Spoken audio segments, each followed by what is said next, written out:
You only have one life to live, so get the most out of it.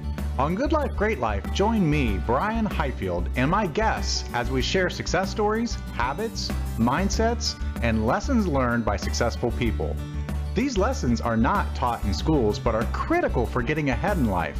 Whether you want a successful business or career, optimal health, or a lifestyle that most people just dream of, Good Life, Great Life has you covered. After retiring from a successful corporate career in my 40s, I founded multi-million-dollar businesses in the sports and healthcare arenas. Now, I help everyday people maximize their lives and speak regularly at seminars, on podcasts, and radio shows to share principles on the topics of health, wealth, and happiness. Don't let a good life get in the way of a great life. Join me today on Good Life, Great Life.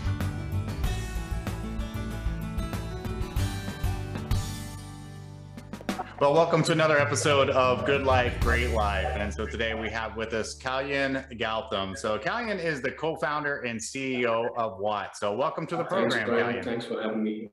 For sure. Well, we want to get to know you a little bit and about what inspired you to be an entrepreneur, to go out there and help businesses, and ultimately found this company with WATT. So tell us a little bit about how that all happened. That's an interesting question. So I was a management consultant job prior to becoming an entrepreneur. So as a consultant, I believe all that I was doing was travel around the world, present presentations that no one really wanted to see. It's like the clients would be like, we know your brand, our boss already paid you, so please let us know what to do, kind of a conversation. But don't get me wrong, I was really loving my consulting job. It was early in my career. I had many great opportunities to work with Fortune 100 companies and the leadership teams. It was fast learning. I was learning quite a lot, and also I lived in 6 countries. I was learning different cultures, and it was a thing for me. But as I was traveling, I think I was missing something very core in me. I was very, very passionate for social and environmental impact since childhood.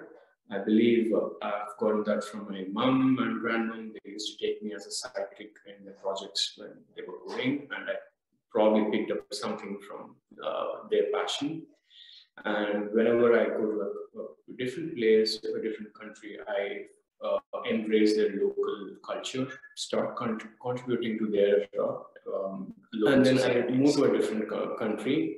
And then I start hearing about something from something happening in the country that I previously lived in, but I'm no more able to contribute to those causes. That started pinching me quite a lot. It happened once, it happened twice, it kept repeating one again and again. So then I connected with my friend. I said, hey, let's build a small tool for just myself and him to express solidarity for the causes that we believe in, no matter where we were located, to tell people like, hey, we're not with you, but we still are a part of the movement that you believe in. Here's how you can see how much we believe in and how much we are walking for the cause that you believe in. Although it purely started for just 2 of us, our friends started asking for this tool, then friends of friends, then we realized, oh, there's probably greater interest and similar problems being faced by different people. Then I looked into the market, did the market research, and quit my job, started this company full time. And it has transpired into WATT. It's an acronym for Walk the Talk. So you kind of quit. So you quit your job to start this company. So you didn't like start it while you're still working. This was like kind of a cold cut, and you had a project and you believed in and just started it from there. Is that how that happened? So it was it was not even a side project. It was something from a product built for just two people, because we had the problem and we just even didn't think that a third person would have the same problem. But then I did the market research, and with my passion, I just wanted to do it full time later. Yeah. So tell us a little bit about the feelings you had there, because I know a lot of people right now are thinking about starting a business. They may be working a job, or maybe they already quit or were let go and doing something. And that can be a scary process, from going from a quote safe, secure paycheck and to then do something that they're passionate about. So what were your feelings, and what did you have any anxiety about that? Sure. Great question again. I did a lot of mistakes. Yeah. Right since the beginning, probably I did more mistakes than the correct things that I did as an entrepreneur. I'm a first-time entrepreneur, and then when I was working on this idea, I was very passionate about it. I didn't think of the business model or anything as a startup. I was like, oh, there's a problem and there is a market for the problem. I thought I identified a good thing for the startup, and then I wanted to just do it full time, because consulting job is very tiresome. It takes away almost all the time that we have. So I wasn't able to do a startup on the side of the consulting job. But when I was quitting the job, I did have this at the back of my mind. At least I can get another job if the startup fails. But I didn't feel it as a big risk, but I was more driven by the passion. So I moved out, and then I started interviewing different people, connecting with different people on the ground, and started to build a actual product as something that can go live for a great number of people. That's when I realized the importance of a sustainable idea and a business model. Then I started thinking all about the business. Then we did major pivots from then when we started to now what we are. I would, thinking back, if I were to redo it, probably I would have done like a businessman to do a startup than just purely on passion driven by social impact. I mean, it's great to have that. To be driven by social impact, but when we're doing startup, we need to understand that it's also business. So people have to come with both the mindsets.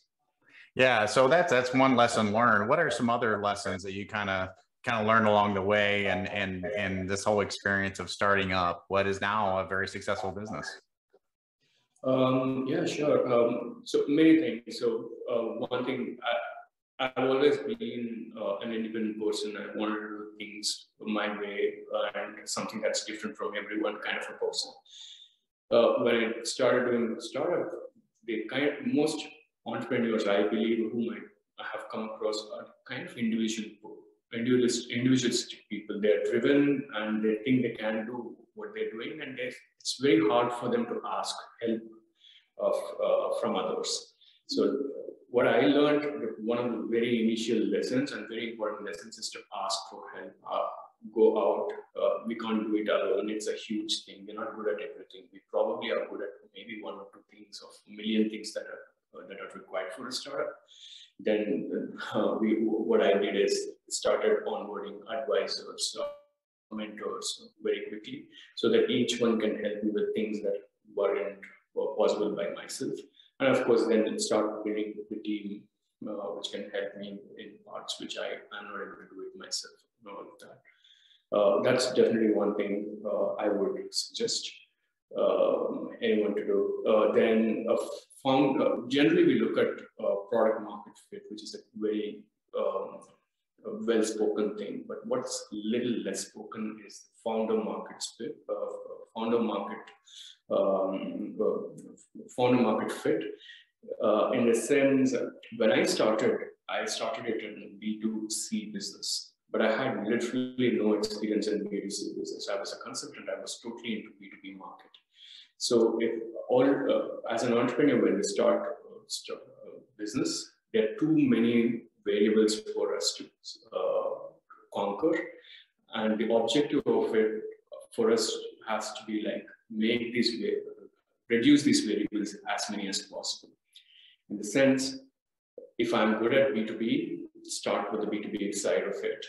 Don't take up a new challenge, because already you're a first-time entrepreneur. Probably you have never raised money from investors, so that's also a challenge. Or probably you have never made money from a customer directly by a product that you have built already by yourself. All of these are variables, so keep cutting them down as many as possible. that's something which I learned. So we quickly moved to B2B business, which I was very comfortable with, and then it started being so sustainable from then on. Then comes, of course, founder investor fit. That's also something that was very hard for me to learn, because it's very lucrative once we get a term sheet from an investor that, oh, this is the term sheet, and then it's very hard to, we work a lot to get investments, and it's very hard to say no to someone when you have the money right in front of you. Yeah. But it's a very, very important lesson that I've learned on a long term that would help a lot of founders. Awesome. All good stuff. So basically simplify everything, because there's so many variables, so many things to think about, that you can get mired in the complexity of everything. And so your advice is really just to focus on the most important things there. What is there a particular book or anything that you read that just had a significant impact on you, or maybe multiple books that you would recommend to any type of business leader, people wanting to become a business leader, or maybe want to become a successful entrepreneur? Oh yeah, that's a great question again. So I am generally a self-driven person, so I keep getting motivated. I'm highly energized most of the time. But then there is often times that comes where I seek for inspiration from many other sources, and books definitely are one of those sources. For me, the kind of books I read are real life stories or biographies and real life experience books, rather than those which say, hey, here are the 5 things that you need to do for success. That just puts me off. I don't say they're bad, but it's just not for me definitely, I would suggest anyone to look for who their idols are, and read about their biographies and seek for lessons from their lives. I can tell, like my idols like Steve Jobs or Elon Musk or many others across, be from business or outside. But it's a very personal choice for many entrepreneurs. Outside of that, one of very, very lovely books I've read, and I actually read it multiple times, and each time I learn new lessons, is The Hard Thing About Hard Things by Anson. So yeah, I think that's one thing I would suggest anyone to read. Awesome. Oh, sorry, it's by Ben Horowitz. Hard Thing.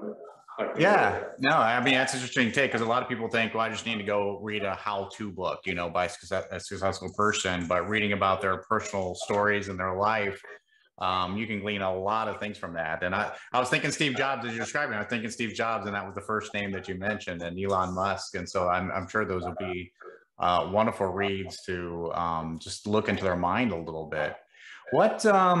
Tell us a little bit about WATT, what it is, because it sounds very, very intriguing type of idea to me. So explain to our audience exactly what the whole idea behind WATT. Sure. WATT is the world's first platform for virtual charity walks and running events. Our customers describe us as Fitbit for a cause. So let's say there's a Boston Marathon that you and I want to participate in. The only way we can participate is fly all the way to Boston, right? Because we don't belong to Boston right now. And even for the organizers to organize such events at multiple locations and occasions takes a lot of capital and human resources. What we do is we digitize them in a way that people can simply download our applications, select the events that they want to participate in, and literally start walking for them from anywhere they are on the planet. Our apps count every footstep that they take, create stories of such people walking across the world. In the process, help the organizers get larger global outreach, and also help them raise funds for these causes that they're working towards. So so for example, I mean, Zoom took meetings virtually. You're now taking these charity walks and runs and now creating virtual events that people can participate in anywhere in the world. Yeah, exactly. But they also physically participate, although they are remotely participating. Yeah, no, it's a great concept, and I'm sure it got a lot of usage during the pandemic here the past couple of years, since maybe they couldn't participate in those types of charity events before. So that's an awesome idea, and you obviously have passion for this. It's for great causes. And I think that helped motivate you in creating this business and doing that and putting in the long hours and the late nights and to get this up and running. So does your passion drive you for that? I mean, obviously the answer is yes, but explain that to people. Sure. I've always been a technology-driven person, so I love what is coming in, the new technologies that are coming in the world and how they solve problems for the world. And on the other side of me is also an impact-driven person that wanted to do social and environmental good to the world and give back to the society that I have gained myself. So for me, WATT is a perfect place that can combine these two worlds. We are a technology platform that does social and environmental good to the world. There couldn't be a happier cocoon that I could have built for myself than WATT. Awesome. No, I think it's a fantastic story, and I think it's something people need to check out. So speaking of that, how can our audience find out more about WATT or be able to connect with you? Sure. We are available on our website is wa-tt.com. Hopefully we move to a better domain.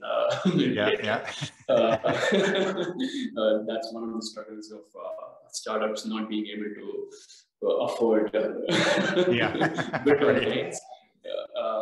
But you can also connect with us directly on the applications. We are on both Play Store and App Store. You just have to search for WATT, our application. You can also reach out to me directly on LinkedIn. I'm Kalyan Gautham. So awesome, good stuff.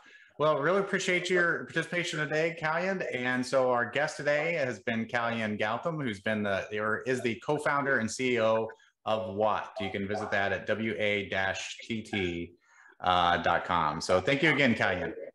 Thank you. Thanks, Brian, for having me.